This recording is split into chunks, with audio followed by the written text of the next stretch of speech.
Good evening and thank you for joining us for yet another episode of Perspective with Josephine Karunji. We're coming to you live from the Kampala Serena Conference Center, and tonight we'll be talking about Uganda's fashion industry, where we are and how far we have come. Let's start by introducing our guests for this evening, and I'll start with Anita Beryl, who is right next to me. She's the founder and creative director at Beryl Couture. Of the continent. Anita Beryl has showcased at Africa Fashion Week in Barcelona and most recently at World Fashion Week in Malaysia. Welcome, Beryl. Thank you so much. Well, next to Beryl is Sylvia Namatanzi Zaripova, who is the director at Zafe Creations, a creative brand of Uzuri crafts and designs. Her brand operates with the idea of commercializing the African cultural legacy. Welcome, Sylvia. Thank you for having me. All right. And finally, Santa Anzo, a leading Ugandan international fashion designer, MD of Arapapa Fashion House and Design Studio. She is recognized as one of the 87 most influential women in Uganda. She is the founder of Uganda International Fashion Week and chairperson, Uganda AGOA Exporters Association. Welcome, Santa. Great pleasure. Thank you. All right. Well, let's say it as it is. Well, Santa, I'm going to start with you because the minute I said AGOA Exporters Association, I asked myself, where is that? What's happening on that front? How is AGOA doing? What is it doing? Okay.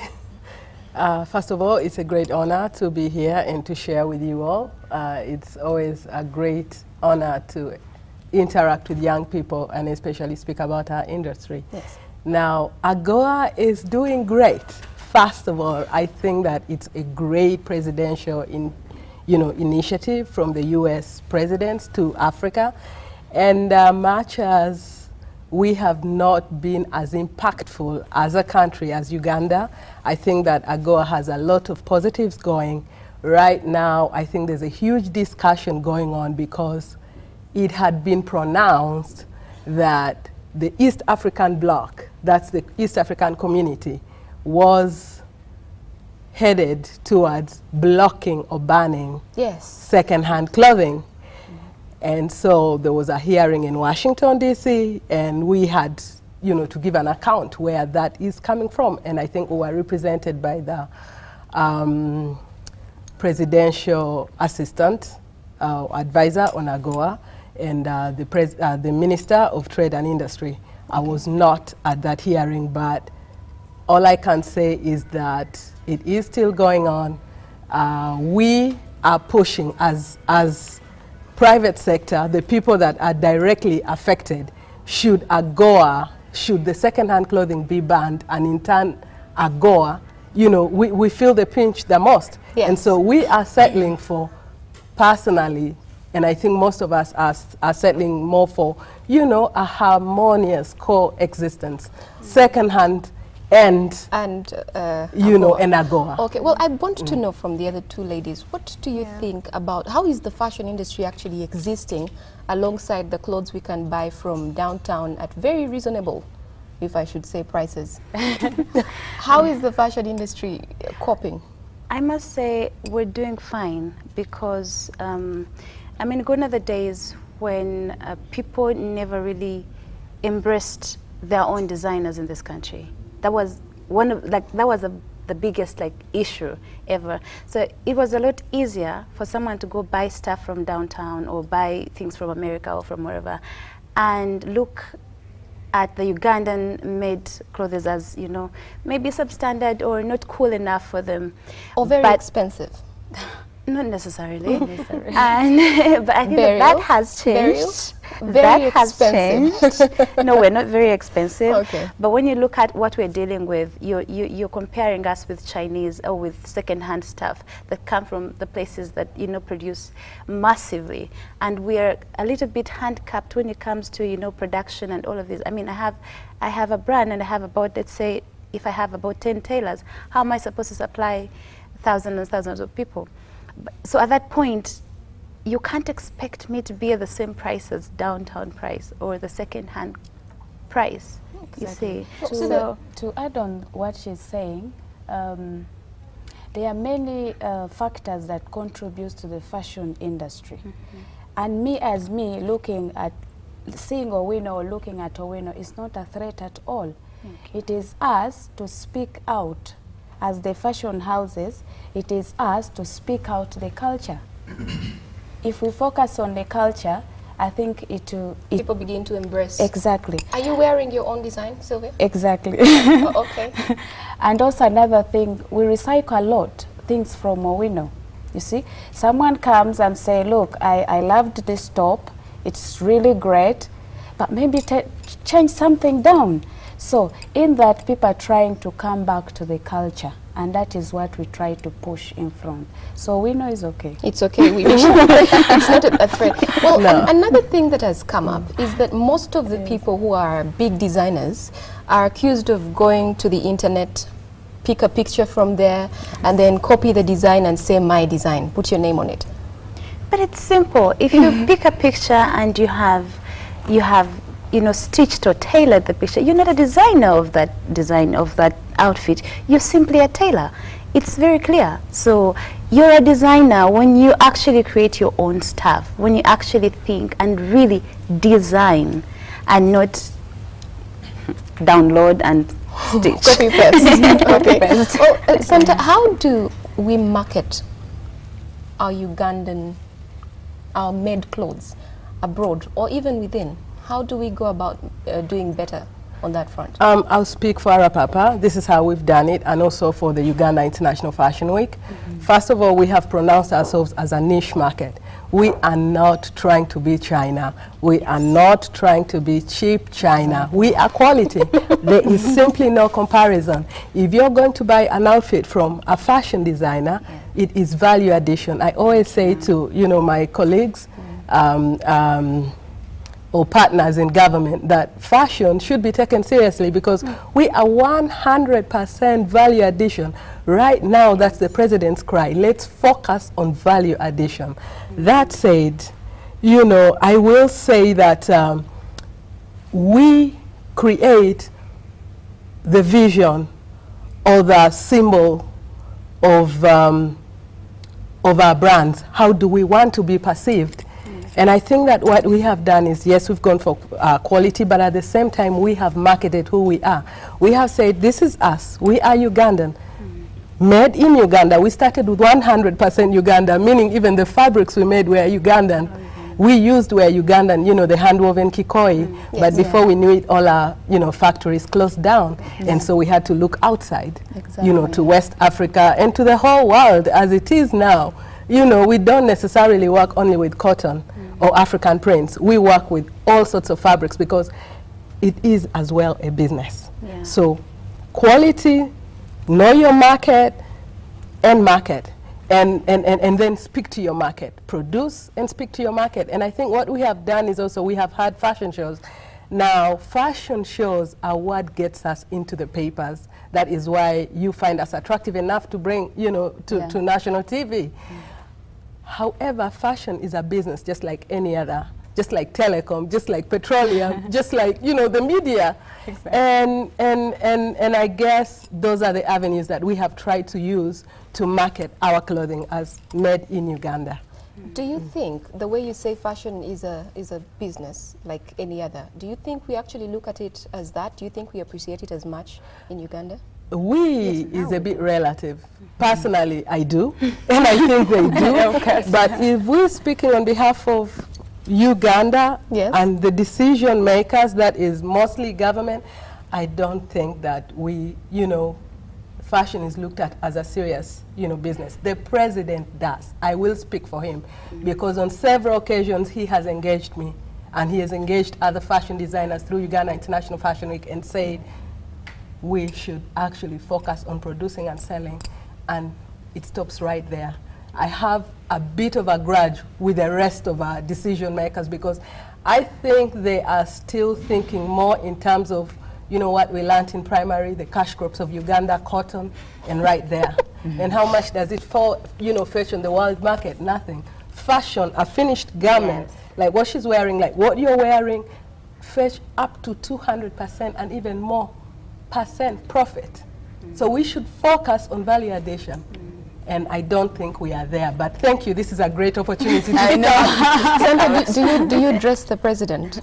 Seeing as he supports this industry, do you address the president? Not quite, but Okay. he does have some of our pieces. We have extended our pieces to him. Oh, okay. I think I have seen him wear them, you know, like at his country house where relaxed, and that's the best way to showcase, I think, an outfit that, you know, you treasure. Okay. Yeah. Well, Beryl, what is African dress? When you wear something and people say, oh, she's wearing an African, you know, what exactly is it? Are we really, or are we just using material from everywhere and then making it, you know? I think that an African dress, first and foremost, will be one that okay, when we look at the African dresses that we have, we'll start with the traditional ones, because those are the ones that are really authentically, really traditional. Like you can't put it anywhere else. Like it's actually, let's say for example, if I'm in Ankole, where I come from, and I'm wearing my traditional Ankole outfit, you can't compare that with anything. So that's really African. And we also have, so I mean, we have different cultures that we have tried to borrow from, you know, the different places we have in this country. And yes, they are really, really, truly African. Well, they are Ugandan, we're in Africa, and that's fine. But we have also kind of felt like, if I am wearing, like for example, you're wearing this print now, the kitenge, we have kind of decided that when you have like a kitenge on you, you're African. But that, I think, is a little bit overrated, because I think that that's just fabric. You see, that's fabric, Yes. and it's African. And how we wear it is completely different. It's completely Western. So I think that when you decide to go down to Africa, first and foremost, for me to think that that's an African thing, it needs to have an African theme in it. I need to look at it and realize that, oh, this has got to typically come from Africa. Because even when we use these kinds of the kitenge, you know, what annoys me with the kitenge is that, well, maybe it should be ours. It should be African, it should be, but it has been also stolen. I mean, we have Chinese producing thousands of them and actually creating clothes. Can I say something? all We over. cannot blame the world for Exactly. stealing from us. We Exactly. are We've sleeping.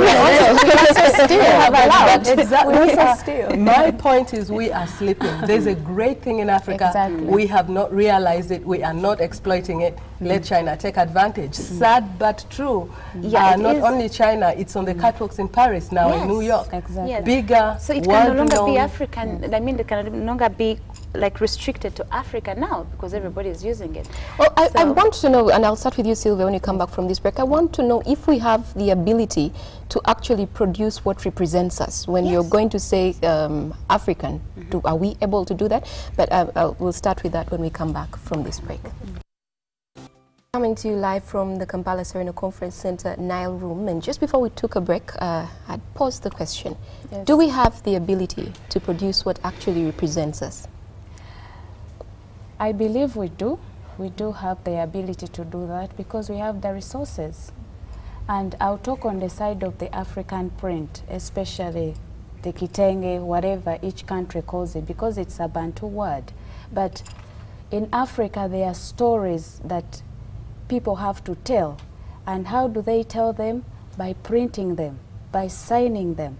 So every print that you wear, it has a message in it. I'm sorry. It's what, true. The When it message comes- in this one. Exactly, it has a message behind it, either political or religious or traditional tributes or whatever, but it has a message. And in Uganda here, we have a lot of stories that we can actually express in our clothings. But as she said earlier, that people don't take fashion as an important issue. But me, I could always focus like, should let people pay more attention on what we have, because we'll never be them.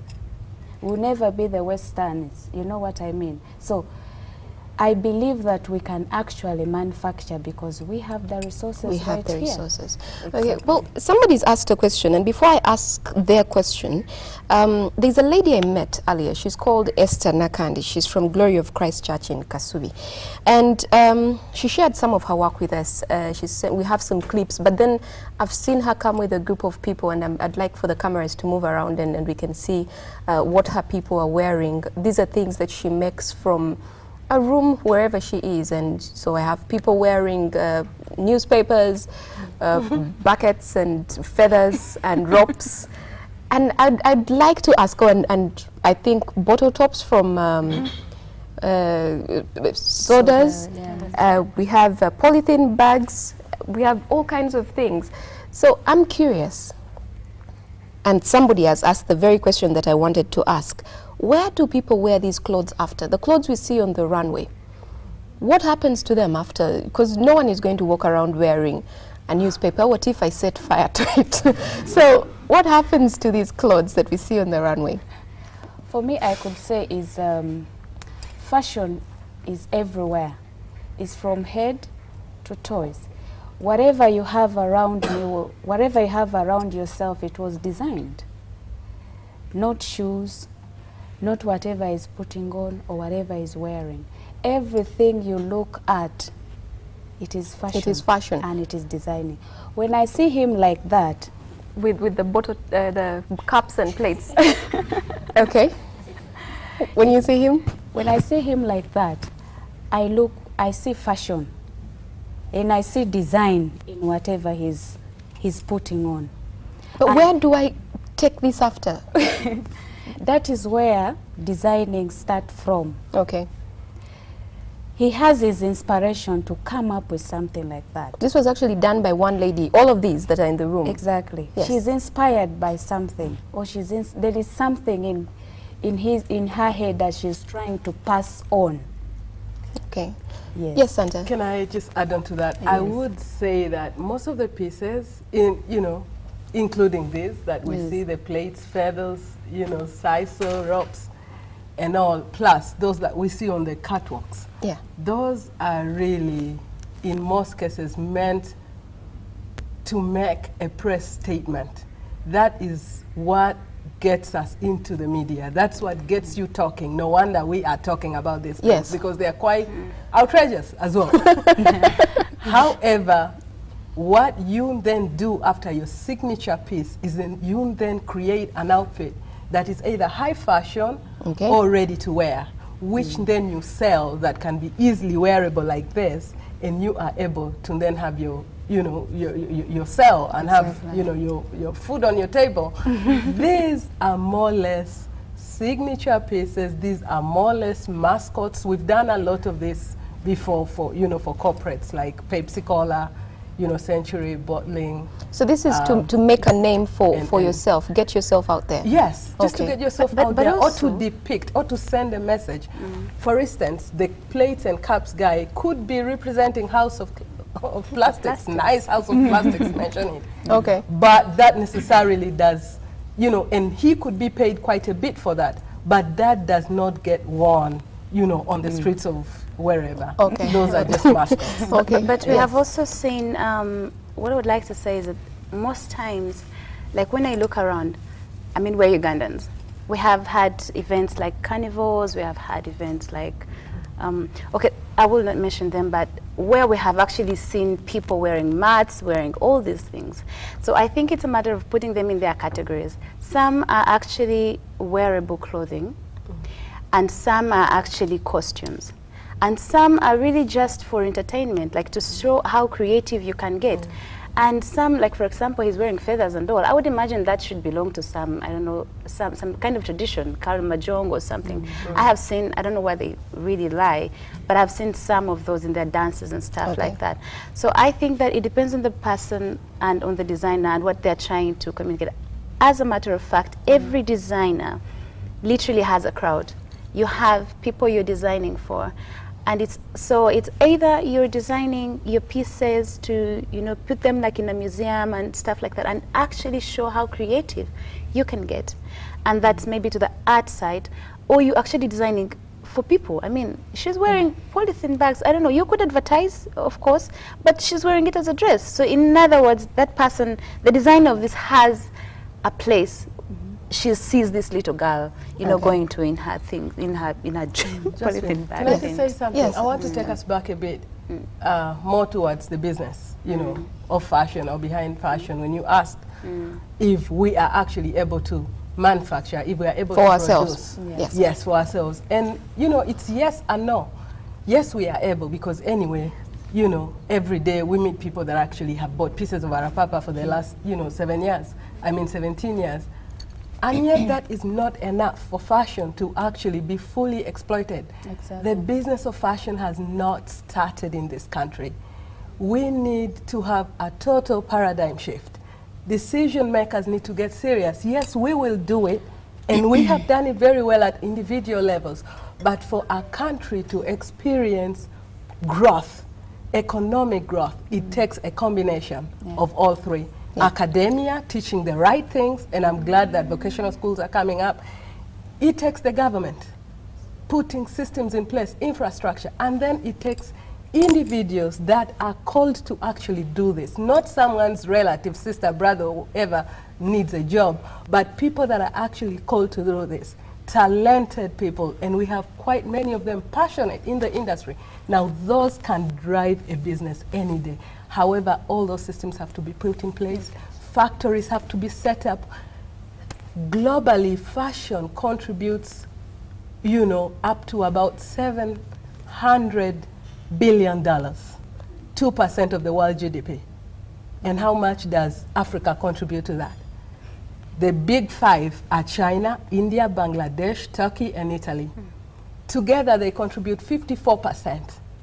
Now, together, the largest producers of Africa, African fashion, contribute 0.05%. It does not take rocket science to say or to tell why China took fashion seriously, or Italy, or Turkey for that matter. We are all now flying to Turkey. Why? So we need, just look at us. How many are we here? We didn't just show up. We dressed up.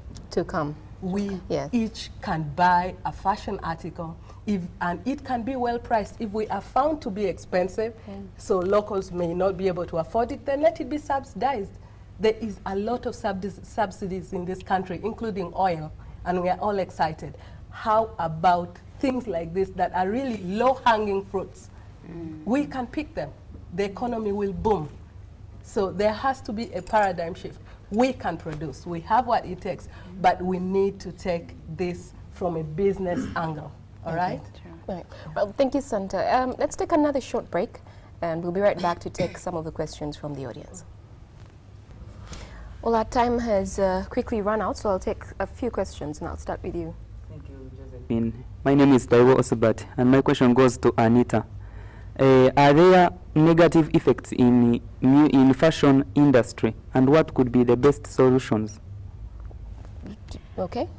Of course, there are negative effects everywhere in the fashion industry too, but it depends on what exactly the particular negative effect you're dealing with. Because if I go into everything, I don't know whether we'll have so much time. Well, just give me one, because I don't understand what negative effect, what that means. For example, maybe you have people who actually believe that we are so expensive, like we just talked about, and you need so they'd rather go to Chiembe. And they, yes, and they say they would rather go to Chiembe. But you see, there's a difference between Chiembe and an outfit designed specifically for you. There's a lot of time, there's everything. Okay. But how you deal with, and then, you know, you also can't, we can't cut our prices so low because we can't afford to do that. We have to buy the fabrics, we have to be taxed, we have to be all of these things. Okay. And so it becomes, that is one of the things. But you relax and do a good job, so it's only the good job that actually brings you the people that really should come to you. The good job pays off eventually. The next question? It does. Thank you, Josephine. Yes. Mine goes to Red in Black. Yes, to Santa. Yes, at least she has told us she at times meets the president. Yes. So many industries in Uganda are subsidized, and those are, most of them are Western industries. How has she gone to say that these industries are subsidized? Because the best way of marketing our products is having most people putting on them. So how has she done that? Well, Santa, when you're having conversations with the president, what are you telling him about the fashion industry? His first questions are always, how are my children? Are they employed? Do we have enough jobs? Are they excited? What can we do to improve it? Are they? And yes. Okay. We have a whole sector. I think when we launched Uganda International Fashion Week in 2001, that's about 16 years ago, there were just about 4 names, 4 renowned fashion designers. Today, I'm sure you went through a long list to be able to get the, the 3 of us. So, it's vibrant, it's growing. However, what did you mean exactly by when you're Western talking to the industries? president, do you talk to him about the need to subsidize the fashion industry? Okay, so to that's help out, yes. Okay.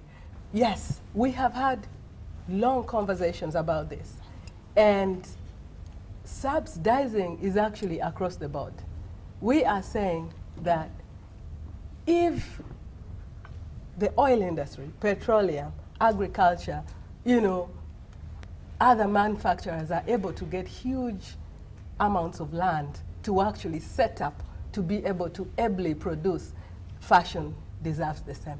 And we are saying, number two, we are not going to grow this industry if there is no system set up for continuity, meaning the young people have to be taught the right things. Academia comes in, the right education, because I'm sure they will agree with me that sometimes we have actually employed fashion designers from the university only to realize that they probably don't even know, you know, what lining, fabric, stiff, or, you know, simple things are. It's just not practical. So the people are being taught theory, and once they're actually given a job, you know, they don't know what to do. They don't know what to do. They do not know the A, B, and Z's of this. So we are talking academia. We're saying, let's get our young people taught right. And then we're also talking machinery. We cannot compete. Let's forget about China. Let's forget about the US. But when we started Fashion Week, at the onset of Arapapa, South African fashion was not as big as it is now. And I kept telling him, we can actually confront this. Uganda can be the destination of African fashion and, you know, and creativity, and we can still be that. And so we are saying, let's overhaul the system, okay? Let's give a chance to those that are passionate enough. Young people passionate enough to run their own businesses should be supported. The right machinery comes in. How we are going to get that, of course, I'm definitely not negotiating for freebies all the way, because for it to be a business, you've got to be able to sacrifice, a level of sacrifice and commitment on our part as well. And then the marketing, access to market. And right now, the access to market is huge. First of all, as Arapapa or Anita, we cannot even meet the demand here in Uganda.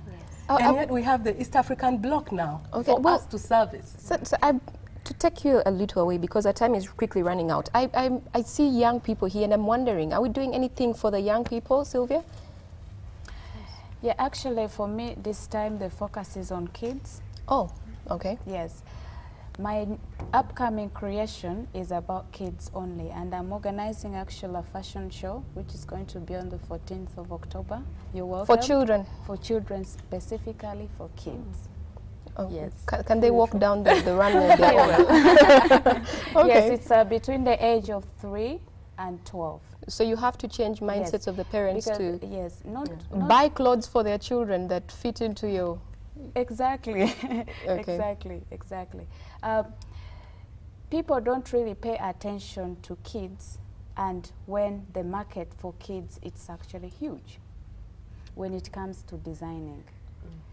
So this time we are like, with my team, we are like, no, let's come up with this event and try to show people that actually kids can be designed, but in African print.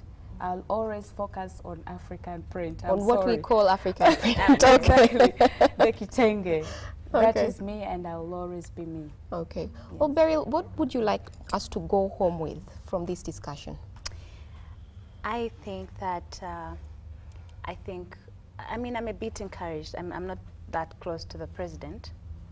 I am a bit encouraged that my sister here will take the message properly, because I really think that the fashion industry in this, and I'm a person who appreciates, because I know where we started from, and I this know is where your we own are. design. Yes, it's of course it dress. is. And I know where we are right now. I know that we have so many, and what hurts me so much also is that I get so many young people, so many who come to me, and you know, they keep, my inbox is full, emails. Can we learn? Do you teach? Can we come work with you? Can we? And I can see them burning. I know that they want to do this, but they don't have a way of doing it. Now, I can't wake up in the morning and build a school and give people jobs and keep. So I'm thinking that my sister here is going to, you know, take it upon herself and pave way and, you know, use your your connections to get us to a level where, you know, we can introduce. I mean, I did education first before I did fashion and design. And I have thought of how I can probably teach people. Now I know it's going to take me years for me to open my college or school or whatever, but starting with the universities that we have now, is it so hard to create a syllabus that, you know, can be taught in the normal universities? Because fashion is not going away. Because so many people are there, and we have the potential to really create the biggest percentage of jobs in this country, because we have so many people that want to join us, they don't know what to do. So I think that is really the primary thing we need to do. If we can teach them, then we can be able to welcome them. And then we can have better quality out there as well. At least. Okay, well, at the very least. Sylvia, your closing remarks in just a few lines. Yes. First, I would say thank you so much for having us on board. I would say that people should look at whatever they wear, whatever they put on as fashion. And everyone can be a fashionista, trust me. We don't have issues with Owino, we don't have issues with anyone. It's like, let people try to embrace what speak out for Ugandans as Ugandans. Don't embrace what you get from outside because it's cheap. Sometimes it's not about money, sometimes it's about the culture, and we need to stand on it. And Santa, very, very quickly, in just a few lines. I think that mine will, again, go, you know, circle around the young people. I open my inbox, I get on Facebook, and I have to sign up. The demand is huge. They all want to be the next fashion designer. They are burning. They want to learn. They want to be trained. They want to practice. And really, I will say that that is our main aim right now, to get our youth, 70% of Uganda, it is said is youthful. Okay. And even a larger percentage of that is under probably 20, you know, or 25. So at the end of the day, we are doing all that we can. We are not just looking to one individual, we are looking even beyond the borders of this country to be able to create opportunities for our young people, but at the same time, opportunities that can bring business. I have so to let's say that. let's do more for this industry. Well, as I sign out today, I'm hoping the cameras can pan to Esther Nakandi, because I'd like for us to see the person who did the clothes that all these young people are wearing. She's sitting somewhere at the back. I'm hoping we can see her. She did these clothes, but I'd like to thank you, Esther, thank you very much for bringing your people along for the show, and thank you, ladies, for gracing us as well this evening. Well, that's it for Perspective with Josephine Karunji this week. Thank you for watching, and TV Weekend Edition is coming up next.